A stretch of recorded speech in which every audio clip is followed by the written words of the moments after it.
Welcome to the couch. Got a midweek special going on today. Decided to do a little Formula One preview. Seeing as it's going to feature heavily, and it's something I'm very interested in. I see to watch all the practice sessions, all the little bits and bobs. So, a quick little summary. Nothing too detailed. I think it's important to give like a little summary of what's going to happen, what the guys are going to be doing this year. So, I mean, as I mentioned before, hopefully you watched it. If not, go back to episode 1. You got some small changes, not a lot of changes this year. So normally Formula One, they change quite dramatically from year to year, like the regulations and all the stuff. But this year, because of COVID last year, they said, all right, cool, we'll do another year of similar to last year. And then next year, we're going to change the regulations completely. It's going to be new cars, new everything. So this year's kind of a 2020 part 2, but with some small changes. As I mentioned before, downforce is changed. They're going to try and take it off so the cars don't blow the tyres up. But as pre-season testing has shown, they found a way around it. It's a good example. They basically said, right, the strikers can't score goals anymore, but they've just gone and found the left back who's found 20 goals a season. So that's kind of what they're doing now. They've gone, right, you can't get downforce from there. Engineers have gone, right, we're going to find it from there instead. Don't worry about it. So it will work. You know, it'll be in their benefit. They're not going to just go back to what they were and then still blow the tyres up. The cars they're going to have less downforce. They're going to be a little bit better on the tyres, but nothing too crazy. So this season's going to be 23 races. So we're going till December. December the 12th is the last race in Abu Dhabi. So long season, which is kind of crazy to think they're going to be driving most weeks between now and Christmas almost.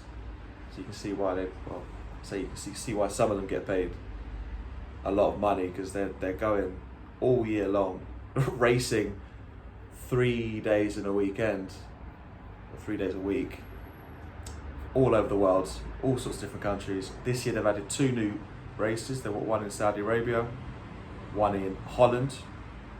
The Dutch one was supposed to be introduced last year, but obviously most of the staple races last year were cancelled. So they did the same one in Austria, they did the same one in Britain. So they just did 2 races, and they did one in Bahrain as well. So they go, alright, cool, we'll do the same racetrack, we'll call it a different thing the next week, but just to get the races done, because they needed a minimum amount of races to call it a world championship. So just like football, you need a minimum amount of games to call it a championship. Like you can't just have 2 races to call it a world championship. So they found a way. Fair play to them. I mean, they found a way. They were right in the middle of the pandemic, and they were like, right, let's go. We'll just do 2 races in Austria, 2 races in Britain, and then all these new tracks started springing up. And some of them have managed to keep their place. So Imola and Portimao in Portugal, they've both stepped up last year to fill in, and now they've actually retained their places for this year. So it should be very interesting, alongside all the driver changes. So we've got three new rookies. Yuki Tsunoda, Japanese, from F2. You've got Mick Schumacher, so Michael Schumacher's son, who's the Formula 2 champion. So he won the next level below. He won that championship last year. And you've got Nikita Mazepin, who I feel like I mention controversial guys every week, but he's another one. Before he's even started driving, he's got himself involved in I don't know too much about it. It's an inappropriate incident with a female, but you know, I can't really go into it that much. It's not something I know too much about. It's not ideal, to say the least. He shouldn't really be in Formula One, but it was deemed to be dealt with, I suppose. But it's a strange incident. But he's obviously starting from -50 in terms of public opinion. So it should be an interesting season for him. And he's not in one of the best teams as well, so he might struggle. More positive news: Fernando Alonso, you might know, is back from trying all sorts of different IndyCar, and he kind of got disillusioned with Formula One because he was with Renault, he's with McLaren, who weren't doing well at the time, and he was kind of like, well, I'm out of here. If you lot aren't going to give me a good car, I'm just going to go do something else. And now he's back, so that should be interesting. A couple of drivers have changed teams. All the drivers have changed teams. It's very, very interesting what they're going to do now. So you've got Sergio Perez, who's gone up into the Red Bull team to challenge Max Verstappen, who's seen as the second best driver in the grid. So finally they're going to have someone beside Max Verstappen, because all of his teammates so far have really struggled against, well, not only against him, but just in general. So he's always been challenging up the front, and his teammates have always been struggling a little bit more. So Sergio Perez he's won a race. He won the penultimate race of last season. So he's kind of coming in on form, and that's probably what got him the drive, to be fair. But he's good. He's very good. So he should be looking at, challenging Max and then challenging Mercedes, hopefully. Sebastian Vettel finally got out of Ferrari. He was not enjoying it there. He's moved to Aston Martin, who on paper should be right up there as well. So he's moved to a better car, brackets. So he's gone from Ferrari up to Aston Martin. So they should be doing much better. He should be doing much better. Carlos Sainz has replaced Sebastian Vettel. So Vettel left Ferrari. Sainz has gone from McLaren over to Ferrari, which on paper their lineup is exciting. Obviously Ferrari, the car isn't that great at the minute, but they are building towards maybe next year. And then Daniel Ricciardo, the people's favourite, he's moved teams again. So he's hopping teams all the time. He's moved to McLaren now, who on paper that's the most exciting change, I think, for me, because he's, for me, if he's in a really good car, he's maybe third or fourth best driver on the grid. Maybe anything between second, third, fourth best. So with a good car under him and a nice team, a good teammate at McLaren, it could be very interesting. So yeah, he's probably the one to look out for. If I was going to give anyone to look out for this year, it's Daniel Ricciardo, because he's got all the ability of the top guys, and now he's got a decent car. Not apparently, according to testing, according to last season's performance. So it could be an exciting. He's probably definitely the most exciting one to watch. So from the bottom to the top, everything, something you should look out for each. So the bottom two, there's clearly at the minute two bottom teams. There's Williams. You've got George Russell, who's the young Brit who stepped in for Hamilton when he got COVID last year. Almost won the race. So he's seen as quick. He's in the Mercedes development system. So Mercedes have a chance to get him next year when everyone's contracts are up. So he this year needs to impress. If he impresses well, I think he will get one of the two seats in the top team in Mercedes. And whether Hamilton retires this year, who knows? And Bottas, if they don't want to keep him. But I think this year's big for George Russell. His teammate Nicholas Latifi is I think second year now. He's kind of, because he's at the weakest team. He just needs to kind of put strong performances together so he doesn't get booted out at the end of the season. He's one of those that just needs to keep racing. He hasn't really shown anything, but the car hasn't been that great. If he can, then he absolutely should, because this is an important year.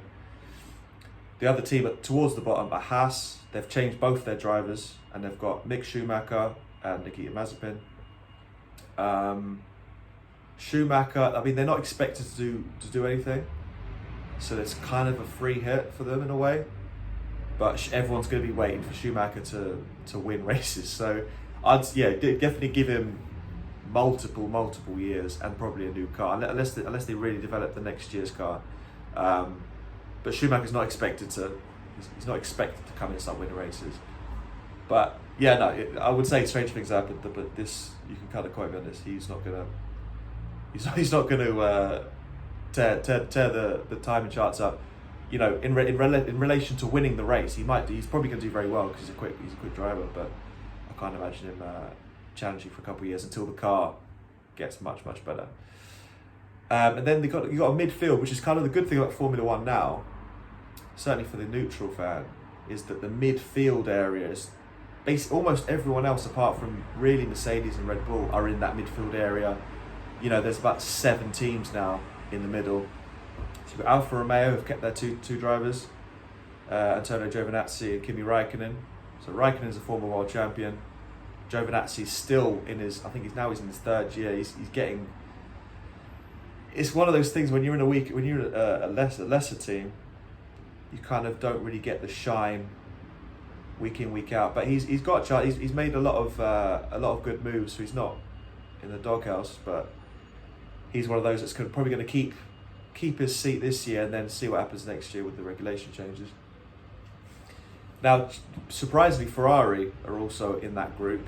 They've really had a fall from grace from when they were dominant, and then they were challenging Mercedes, and now through some issues with their engine, they're kind of towards the midfield, towards the back end. But their lineup, Charles Leclerc is, again, I keep mentioning it, he's in that group of top 5 drivers for sure, with Carlos Sainz, who's moved from McLaren.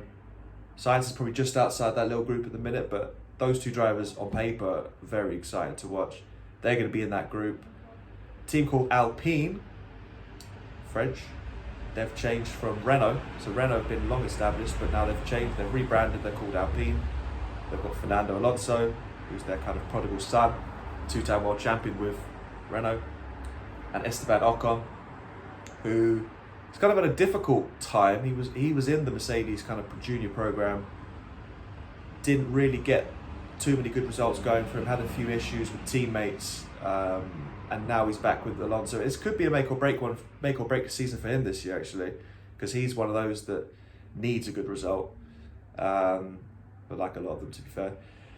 Then there's sort of a slight step up when you've got Aston Martin, who used to be Racing Point. They've changed their names millions of times. They started off as Force India, rebrand, and now they've got Racing Point. Now they've got Aston Martin rather, and Sebastian Vettel, who's the 4-time world champion, probably the most disrespected champion I can think of. I mean, he's won four. I mean, there's not many. I think there's maybe 3 or 4 guys who've won more than him. He's getting towards the end of his career. He's had some reliability, inconsistency in his performances, but I think with a new team, he could be rejuvenated alongside the owner of Aston Martin Racing's team. The owner's son is called Lance Stroll, who's kind of, at the beginning he was seen as, okay, daddy's got you into Formula One. He wasn't kind of showing the performances, but he did get pole position last year in difficult conditions, and he's had some good results. So I think giving him some time, let's see how he goes with Vettel, his teammate, and a decent car. So he'll be very interesting. Then the top 3 exciting teams, starting off with McLaren. McLaren will be 3rd in the hierarchy, just because they're kind of coming into it now. They just about got 3rd last year on the last race, and also Racing Point last year got deducted some points. So they were just about the 3rd best team last year in amongst that group. Now they've got Ricciardo, so they've got a very, very strong lineup of drivers. Their car in pre-season testing was very good. And they've now got Mercedes engines, so the best engine supplier for the last 7 years, and now supplying engines to McLaren. So it could be amazing. It could be amazing. So we'll see how McLaren go, and then clearly the top 2, Red Bull and Mercedes. You have to put them even at the minute, and the only reason why they're even, Red Bull have clearly been the best team pre-season, but Mercedes have won the last 7 Constructors' World Championships, so you can't. I'd hesitate to put Mercedes below Red Bull for now. Red Bull with now, like I said, Sergio Perez, who's a good driver, top 10 driver, and Verstappen, who some people have him as the best driver. I think he's still early in his career. He definitely will be the best driver in Formula One. But I think for now he's number 2.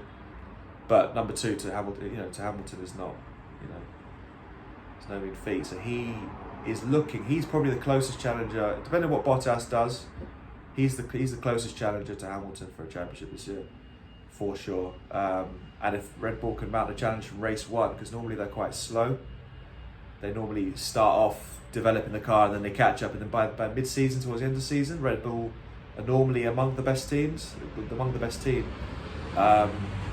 But by then it's too late because Mercedes have already won too many races, so they're going to start based on current form, based on pre-season testing, and they did win the last race, so they're going to start this year as the form team for sure. But then Mercedes, you can't ignore it. You know, when you've got that much consistency, it's difficult to say that they're going to struggle. I mean, struggling for them is they're still right up near the front. They're not kind of as far as Ferrari are back, but it should be very interesting. So obviously, Mercedes are one of only 3 teams that have kept their lineups the same from last year. So with Valtteri Bottas, who again is a top 10 driver, he's not one of the best drivers, even though he's in the best team. But he's always got a chance. When you're in the same car as Lewis Hamilton, you've got a chance, because then at least there's you've got some advantages within the team, within the structure that you can exert. But I would expect, I'd expect Lewis Hamilton to be more motivated to get an 8th World Championship now. He's now equalled Michael Schumacher now. He's got 7 World Championships each. He's won the last 4 in a row. So now if he gets this one, it'd be 8. There's talk of him retiring. You've got, like I said, George Russell there waiting in the wings. You've got Max Verstappen waiting there to have a car that can win championships. So if he goes, it will start a crazy domino effect. I don't expect that he will go anywhere. Just because he does seem pretty dedicated for now. I think at least this season and next. I mean, unless the regulations change too much and he really doesn't like them. But I think while he's still in his prime, somehow, a bit like LeBron James, he's kind of like extending his career. When you've got a lot of young drivers, I would expect him to, depending on how the season goes, to continue next year. But I would say betting against Hamilton and Mercedes would be difficult. But we'll see. I mean, literally, practice starts tomorrow. This is real practice for the actual race. So, after tomorrow, we'll know exactly how much Mercedes are in trouble, or if they're not in trouble at all, or if it might be, one of the most. On paper, it could be the most interesting season for a long time, for maybe 5 or 6, maybe 5 years, maybe. So we'll see. But yeah, I'm not gonna. Outside of that, predictions is difficult. It's very difficult. I think we'll see a lot of winners. If I'm gonna make one prediction, I think we're gonna see a lot of different race winners. We had 5 last year, which for this kind of era is a lot because it's seen as only 2 guys can win. But 5 different drivers winning. I think we might get even one more. Might get 6. I'm gonna go with that. We're gonna get 6 winners of a race this year. And it's all gonna start this weekend at Bahrain. So we've got a long way to go. But yeah, I'll jump onto a quick wrap up of what's going on. Hopefully everyone has got the gist of what's going on.